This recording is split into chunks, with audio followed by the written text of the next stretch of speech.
Hi friends, Srinu vlogs. వర్షం కురిసిన తర్వాత మొత్తం వర్షం కురితే నేల చల్లబడింది. అలాగే వాతావరణము చాలా బాగుంది. మట్టి గట్లు అలాంటి మట్టి దారులు మొత్తం వెళ్ళటానికి లేదు. చూడండి, మొత్తం చెరువులు కూడా చాలా మునిగిపోయినాయి. మొన్న అంటే చిన్న చిన్న గొట్లు అలాంటివి.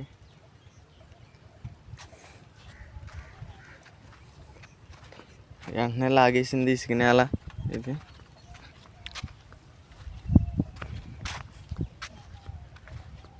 Social work. చెట్లు వాతావరణం చూడండి ఫ్రెండ్స్.